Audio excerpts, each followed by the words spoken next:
기도하겠습니다. 하나님 아버지 감사합니다. 오늘도 귀한 아침 우리에게 허락하여 주시고 또 교회에 나와 찬양하며 기도하며 또 주님의 뜻을 구하게 하심을 감사합니다.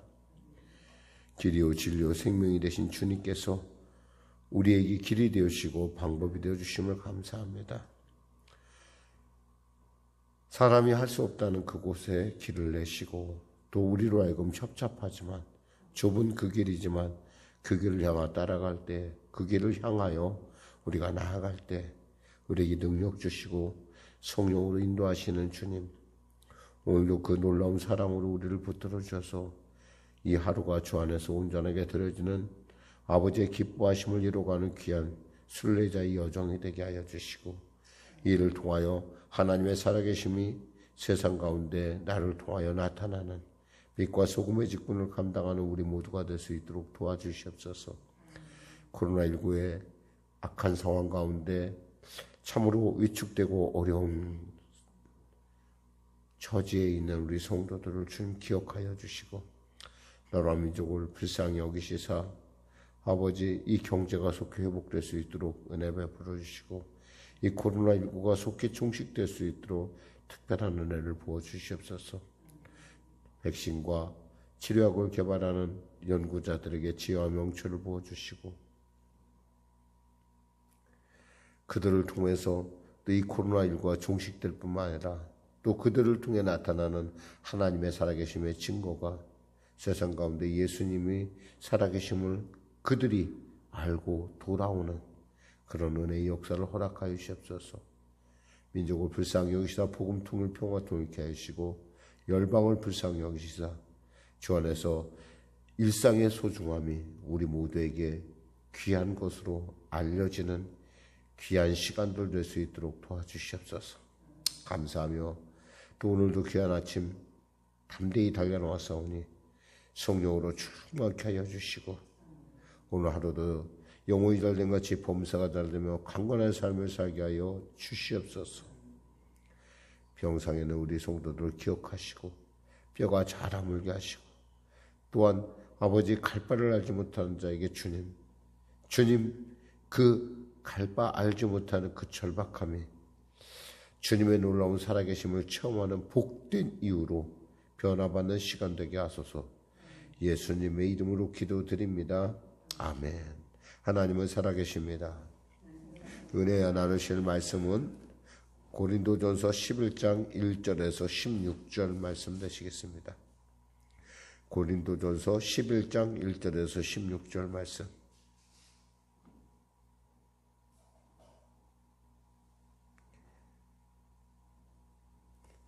우리 하나님 말씀 다 피셨으면 같이 합독하도록 하겠습니다.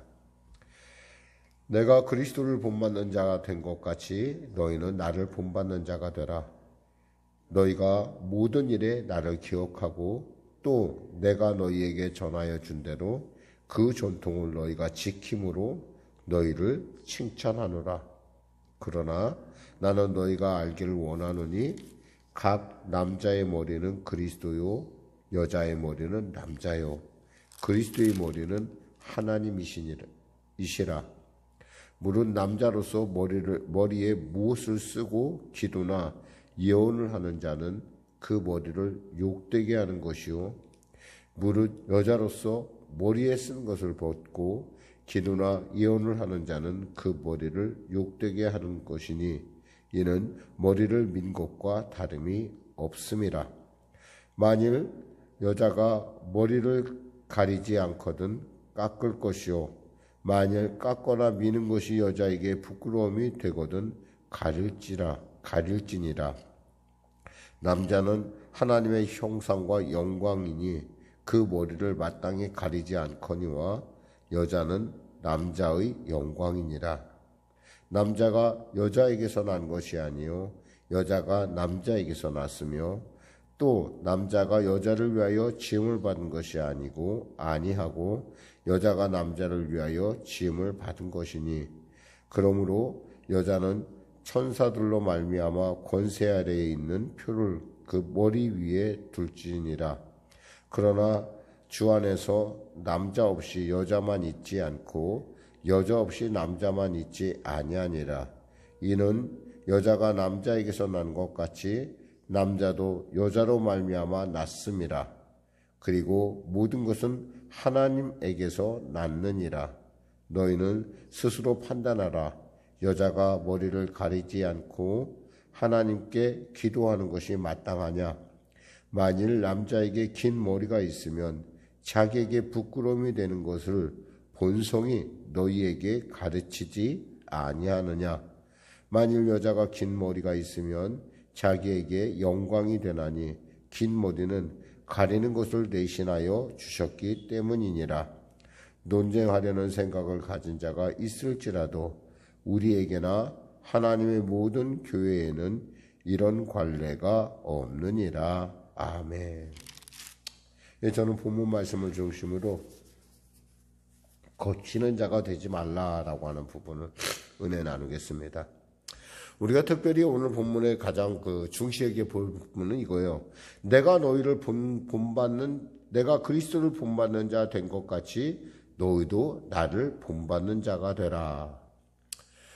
사도 바울의 언제나 중심에는 예수님의 삶, 예수님이 어떻게 하셨을까라고 하는 그런 부분이에요. 그랬을 때 그럼 과연 예수님의 본받는 결론적으로 얘기할 수 있는 그런 나타나는 표현이는 뭘까요? 그러면 10장 32절 33절에 보면 이런 말씀이 있습니다. 유대인에게나 헬라인에게나 하나님의 교회에나 거치는 자가 되지 말고 나와 같이 모든 일에 모든 사람을 기쁘게 하여 자신의 유익을 구하지 아니하고 많은 사람의 유익을 구하여 그들로 구원을 받게 하라라고 하는 바로 윗절에 있는 부분. 그러니까 나는 이렇게 산다는 거예요. 그러면서 이제 얘기를 하는데, 왜냐하면은 당시 지금도 그렇지만은 중근동 지방의 사람들, 특히 이제 아랍권 쪽에 있는, 그리고 또 이 유대 쪽에 있는 사람들은, 여자들은 되게 얼굴을 가리고 남한테 이렇게 드러내는 걸 별로 좋아하질 않았어요. 특히 그 시대상으로 봐서는 그 시대의 어떤 그런 여자가 이렇게 머리에 쓴 것, 그러니까 사람에게 안 보이려고 이렇게 돌아다니는 사람은 당시에 길거리 여인들이나 그렇게 다녔지, 보통 사람들은 다 쓰고 다녔다는 거예요. 왜냐하면 당시에 중동의 어떤 그런 햇빛이 너무 세고 이런 기후적인 영향도 있고, 또 그렇게 남자는 난 남자에게 속한 사람입니다라고 하는 그런 어떤 한 남자니까 아버지나 아들이나 혹여나 남편에게 속해 있는 사람이라고 하는 그런 표식이었어요. 그러니까 예배를 드릴 때도 사람들이 다 이렇게 뭔가를 쓰고 와서 예배를 드는데, 그 중에 어떤 사람들은 보니까 머리에 쓴 것이 없이 와서 예배를 드린 사람이 있었다는 거예요. 굉장히 보기에 좀 거슬렸던 거예요. 왜냐하면 그 목적이 어디에 있나? 왜냐하면 예수 믿는다는 것은 거룩한 일인데, 보통 길거리의 여자들이 하는 그런 모습으로 와 있으면 누군가가 나를 봐줬으면 하는 그런 마음이 혹여나 있을 거라는 생각이라는 거죠. 남자가 나를 좀 봐줬으면 좋겠다. 그러면서 이것을 갖다가 아주 바울이 신학적으로 잘 설명하고 있어요. 그러니까 이것은 어떻게 해서 그렇게 해서는 안 되는가라는 얘기예요.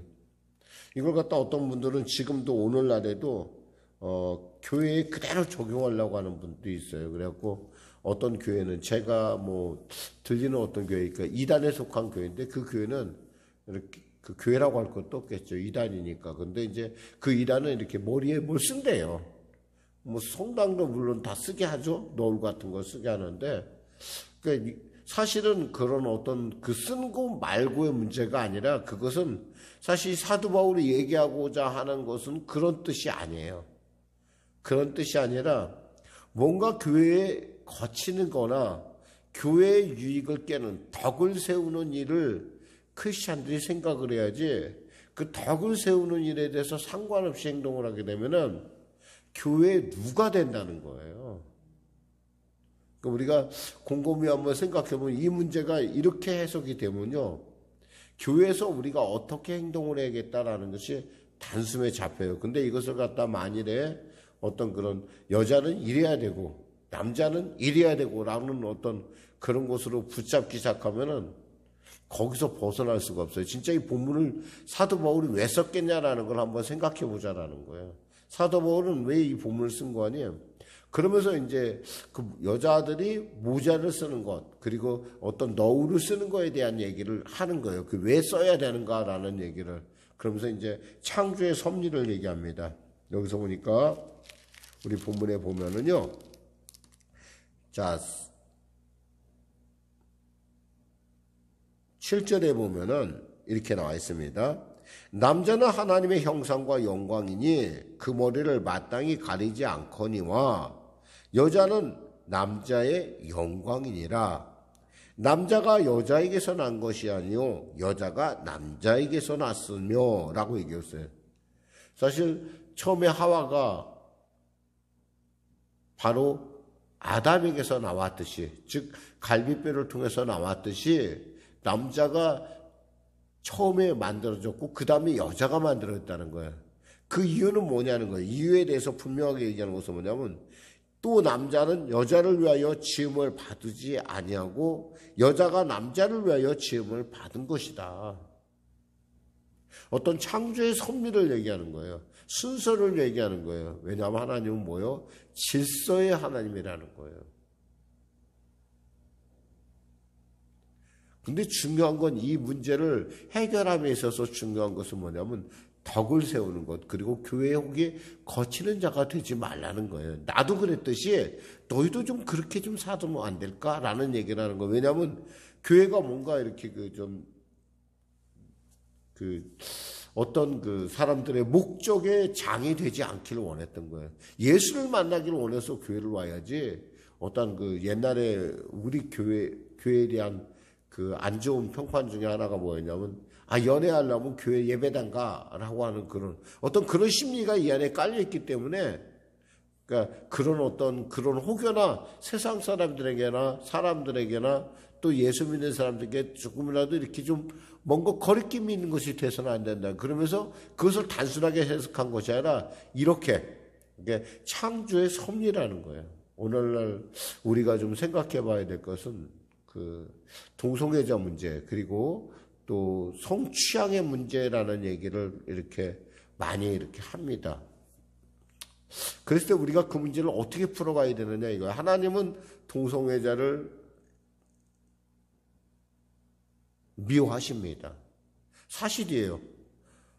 하나님께서 남자가 남자를, 여자가 여자를 이렇게 남자와 여자의 관계, 어떤 질서를 깨뜨리는 행위에 대해서 하나님은 절대 참으시지 않으시죠. 그렇다고 해서 우리가 그들에 대해서 그러면 그들을 갖다가 아예 그냥 적대시하느냐라는 것이 아니라 그들 중에도 하나님의 은혜로 회복돼야 될 자들이 있다라는 거예요. 분명히 있다라는 거예요. 그렇다면 어떻게 되냐면 우리가 이것을 이런 차원에서 하나님의 거치는 것이 되는 어떤 덕을 하나님 안에서의 그 사랑을 실천하는 것으로 우리가 생각한다면은 분명하게 우리가, 그리고 이런 자세를 분명히 가져야 된다는 거예요. 남자는 여자의, 여기서 분명히 말했듯이 여자는 남자의 영광이라는 거예요. 왜? 그리고 여자는 남자에게서 났기 때문에 또 남자를 위하여 지음받았다는 이 놀라운 이 하나님의 질서에서의 이 해석은 결코 바뀔 수가 없다라는 거예요. 그러니까 누군가에게 만일에 문제가 된다면은 너울을 써라는 거예요. 그러나 만일에 너울이 필요 없다는, 만일에 그것이 필요 없는 시대가 왔잖아요. 지금 어떤 데서 이 너울을 씁니까? 성당 같은 데서 쓰지만은 보통 교회에서는 그런 거 쓰질 않아요. 지금은 그러니까 일반화된 언어가 있다라는 거예요. 그 언어에 맞춰서 즉 비본질적인 것이 본질을 깨뜨리는 일이 없다고 한다면은 우리는 비본질적인 거에 대해서 우리가 깊이 이렇게 막 제약을 둘 필요는 없는, 만약에 교회 오면은 이러해야 된다라는 어떤 제약을 주는 교회들이 가끔 있어요. 왜냐하면 자기는 좀 특별하니까. 근데 그것은 있잖아요. 이미 제약을 두는 그 순간부터 그 교회는 종교화되기 시작한다는 거예요. 그러니까 우리가 그런 종교화가 아니라 정말 우리 안에서 내가 할 수 있지만 내가 전체를 위해서 참아주는, 왜냐하면 그것이 하나님께서 우리에게 주신 자유를 만끽하는 길이거든요. 진정한 의미에서 자유라는 것은 내가 할 수 있지만 안 할 수 있는 브레이크를, 즉 정지, 뭔가 제재, 이것을 갖다가 우리가 말한다면 자제할 줄 아는 것, 자제할 줄 아는 게 있어야 된다는 거예요. 강제가 아니라 자제하는 것. 그러니까 지금 오늘 본문에서 우리가 배울 것은 바로 그런 거예요. 그러면서 이렇게 얘기합니다. 논쟁하려는 생각을 가진 자가 있을지라도 우리에게나 하나님의 모든 교회에는 이런 관례가 없느니라. 관례를 따라라 이 말이에요. 남들이 그러면 나도 그 일을 위해서 참을 줄 알고 고기도 안 먹을 수도 있고 먹을 수도 있고 또 율법을 가진 자에게는 율법 가진 사람처럼 될 수도 있고 율법 없는 자에게 율법 없는 사람처럼 될 수도 있다는 거예요. 왜? 복음을 위해서. 이 지금 오늘 본문에 흐르는 부분은 그거예요. 그럼 남과 여를 구분하자. 이렇게 아니라 원래가 이렇다는 거야. 원래가 이러니까 너네가 원래 하나님께서 만드신 법에 따라서 하나님의 그 만드신 규례에 따라서 너희 스스로가 한번 생각해 보라는 거예요. 어떤 행동이 과연 교회의 덕이 되고 또 모두에게 유익이 될 것인가. 여기서 유익이라는 덕이라는 말을 잘못 이해하면은 진리에까지도 손상을 입히는 일들이 있을 수 있어요. 예를 들면 이런 거예요. 교회가 사회복지기관이냐 아니면 복음의 전당처냐라고 했었을 때 사람들은 교회가 복음을 전하려면 우리가 구제를 해야 돼. 구제를 해서 사람들에게 도움을 줘야 돼 라고 얘기를 해요. 근데 사실은 교회는 엄밀하게 말해서 구제기관은 아니거든요. 근데 구제일을 하다 보면요. 교회가 구제일을 하다 보면 구제일 때문에 복음의 그 본질을 깨뜨릴 때가 있어요. 그럴 유혹을 느낄 때가 있어요. 여기서 사람 먹이고 살리고서 먹이고 나서 일을 해야 할 거 아니야. 일단 먹이고 나서라는 얘기를 하거든요. 근데 사실은 우리가 먹이는 이유는 목적은 뭐예요? 복음을 전하기 위해서 먹이는 것이지 먹이는 것 그 자체의 중심이 되는 것이 아니란 말이에요. 근데 이런 어떤 그 경계선상에서 우리가 조금 기준이 흔들리기 시작하면 교회가 정신없이 어디로 가는지 모르는 방향으로 가게 되어 있어요. 그러다 보면은 교회에서 예수의 향기가 나는 것이 아니라 사람의 향기가 진하게 나게 되어 있어요. 알다시피 우리가 하는 일은 뭐예요? 결국에는 멸망할 수밖에 없고 도적질 당할 수밖에 없는. 그러니까 우리의 것은 완전하지가 않아요. 그러니까 우리가 예수를 믿는다는 것은 완전함을 향해서 우리가 온전함을 향해서 나아가는 길이라는 거죠. 그러니까 온전함을 위해서 우리는 한 발짝 한 발짝 전진한다는 거예요. 우리 중에 완벽한 사람은 없고 온전한 사람은 없어요. 오직 예수님 한 분만 있어요. 우리가 따라갈 분은 그분이 어떻게 이 땅을 살아갈 때 어떻게 살았는가, 그리고 그분의 삶을 통해서 빛과 소금의 직분을 우리가 감당할 것인가라고 하는 그런 부분에 우리가 관심을 가지고 있다면 오늘 본문을 보면서 그래, 여자는 여자답고 남자는 남자답고 그것이 하나님의 가장 큰 섭리지. 그리고 또 그 섭리 안에서 이 문제를 그건 기준이니까. 그리고 이 시대 가운데 이 시대가 얘기하는, 그러니까 사람들이 보니까 짧은 옷을 입더라. 다 모두 짧은 옷을 입는 거예요. 그래야 그 사람하고 나하고 공감대가 형성될 거 아니야. 그 사람은 짧은 옷을 입었는데 나는 교회에서 긴 옷을 입으라고 그랬어. 그러니까 우리는 모두 긴 옷을 입어. 우리는 너울을 써. 이렇게 얘기할 수는 없다는 거죠. 그것은 결코 이 땅을 향해서 복음을 전하자는 것이 아니라 나는 나고 너희는 너희야. 이렇게 이것은 마치 거룩을 가장한 종교화일 뿐이에요. 이번에 코로나19 사태를 통해서도 교회가 사실은 의도된 바도 있긴 하지만 교회가 확실히 그 세상에 누를 끼친 건 사실이에요. 제가 그 통계를 이제 그 시장에 가져와서 그 통계를 보여준데 제가 그 통계를 보면서 생각한 게 뭐냐면 교회가 진짜 자중을 해야겠구나 생각을 했어요. 왜냐하면 교회가 관련된 그 감염 사례가 너무 많은 거예요.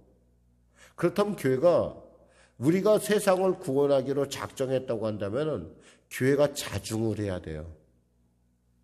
비대면 예배 받아들여야 된다고 저는 생각을 해요. 왜냐하면 그래야 그것이 우리가 누군가에게 독이 돼서는 안 돼요. 하나님께서 우리에게 빛과 소금의 직분을 감당하라 했지 우리가 누군가의 무기가 되거나 누군가의 흉기가 돼서는 안 된다는 거예요. 우리 스스로가. 그러니까 더 방역에 힘쓰고 더 열심을 내야 되고 더 어떤 면에서는 왜? 교회가 세상 가운데 모범이 돼야 된다는 거예요. 사실은 좀 그런 면에서 우리가 좀 이 복음을 좀 크게 봐야 된다라는 거죠. 누구는 뭐 목소리가 작아서 큰 소리 칠 줄 몰라요. 누구는 뭐 불만이 없어요. 다 불만이 있어요. 그렇지만은 교회가 갖고 있는, 우리 교회가 지금 선교의 대상으로 삼고 있는 세상에 대해서 우리가 무엇보다도 본이 돼야 되고 빛이 돼야 되고 소금의 직분을 감당해야 된다라는 거예요. 양보할 줄도 알고요. 참을 줄도 알고, 또 이런 과정을 통해서 우리가 그간에 비대면에 대한 가능성에 대해서는 큰 교회들만 막 영상으로 예배드렸지 작은 교회들은 아예 생각해 보지도 못했어요. 근데 이번에 이런 사태를 맞으면서 언택이라고 하는, 즉 비대면 예배의 어떤 가능성에 대해서 우리 스스로도 다시 한번 돌아볼 수 있는 그런 기회가 되었다는 건, 이건 어떻게 생각하면 화라고 생각하지만 어떻게 생각하면 큰 기회라고 보여지는 거예요. 왜냐하면 막상 사람 앞에 서면 떨리는 사람도 있을 수 있고요. 또 막상 내가 좋아하는 것을 어떻게 누군가에게 알릴 방법이 없을 때가 있어요. 그럴 때는요, 이렇게 찍어서 내가 좋아하는 일, 내가 사랑하는 일, 내가 이렇게 행복한 일, 이런 것들을 찍어서 자꾸 누군가에게 보여주는 것은 굉장한 새로운 기회라는 거예요. 이게 일반화돼 버렸어요, 이미 이 사회에는. 그래서 유튜버를 통해서 사람들이 수익을 몇 억을 이런 얘기가 요즘은 나오고 있어요. 이것을 나만 즐거워하는 것이 아니라 이렇게 화면을 통해서, 그러니까 누군가가 옆에 딴지 걸 이유도 없어요. 막상 말을 하면, 대면을 하면은 상대방을 의식하게 되어 있어요. 내가 정말 하고 싶은 얘기를 못 할 수도 있어요. 그러나 우리가 직접 이런 어떤 그 촬영을 통해서 얘기할 때는 내가 하고 싶은 얘기를 충분히 조리 있게 표현할 수 있다는 거예요. 이게 하나의 루트로서, 하나의 홍보의 방법으로, 그리고 우리가 갖고 있는 복음을 전하는 아주 좋은 방법을 하나님께서 우리에게 알려주신 기회라고 저는 생각을 해요. 그렇지 않았으면 작은 교회는 감히 생각도 못했어요. 큰 교회들만. 근데 사실 대한민국에 큰 교회가 몇 개 있어요. 전체 교회 1%도 안 돼요. 그 교회들만이 이런 언택의 가능성에 대해서, 즉 비대면 예배의 가능성에 대해서 그들만이 누리고 있었는데 이제는 일반화가 되었다는 거예요. 왜냐하면 하나님이 그만큼 많은 사람에게 복음을 전하고 싶어하는 거예요, 지금. 그러니까 코로나19를 우리가 짐이라고 생각하면 한없는 짐이지만, 이런 기회로 생각하면 이것은 엄청난 축복의 기회예요. 제가 정말 이렇게 이거예요. 그러니까 우리가 이 기회를 놓치지 말자 이거예요. 위기라고 생각하지만 말고 기회라고 생각하자는 거예요. 내가 정말 사랑하고 내가 정말 귀한 것들을 누군가 같이 나눌 수 있는, 쉬워요. 제가 지금 보여준 거는 우리 핸드폰 하나 갖고 하잖아요. 누구나 다 요즘 핸드폰 갖고 있어요. 자, 말씀을 맺겠습니다. 사랑하는 성도 여러분, 교회는 있잖아요. 무엇보다도 이 정말 복음을 전하는 일에 집중을 해야 돼요. 다른 거 없어요. 왜냐하면 내가 복음 받아 내가 이렇게 여기까지 왔고, 나는 누군가에게 이 복음의 중요한 것을 가르쳐 주길 원하거든요. 그리고 나처럼 많은 사람들이 구원받기를 원하거든요. 아니, 더 깊은 하나님의 은혜에 들어가기를 원하니까. 왜냐하면 교회는 함께 모일 때 교회의 역할을 하거든요. 기도하겠습니다. 하나님 아버지 감사합니다. 오늘 우리 교회에서의 너울 쓰는 문제, 모자를 쓰는 문제에 대해서 우리가 한번 생각해 봤습니다. 교회에 거치는 자가 되지 않게 하여 주시고, 교회의 덕을 이루며 하나님을 기쁘시게 하는 놀라운 삶이 될 수 있도록 은혜 베풀어 주시옵소서. 하나님, 새로운 환경, 새로운 것을 우리가 원망, 불평할만 할 것이 아니라 이 새로운 환경 속에서 하나님께서 내게 주시는 지혜를 깨닫는, 내게서 하나님께서 내게 무엇을 원하는지 그 원함을 깨닫는 우리가 되어서 위기를 변하여 기회로 삼을 수 있는 우리가 되게 하여 주시옵소서. 예수님의 이름으로 기도드립니다. 아멘. 우리 말씀 생각하며 찬양하며 우리 기도하겠습니다. 찬송가 496장입니다.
하늘에 계신 우리 아버지, 아버지의 이름을 거룩하게 하시며 아버지의 나라가 오게 하시며 아버지의 뜻이 하늘에서와 같이 땅에서 이루어지게 하소서. 오늘 우리에게 일용할 양식을 주시고 우리가 우리에게 잘못한 사람을 용서하여 준 것 같이 우리 죄를 용서하여 주시고 우리를 시험에 빠지지 않게 하시고 악에서 구하소서. 나라와 권능과 영광이 영원히 아버지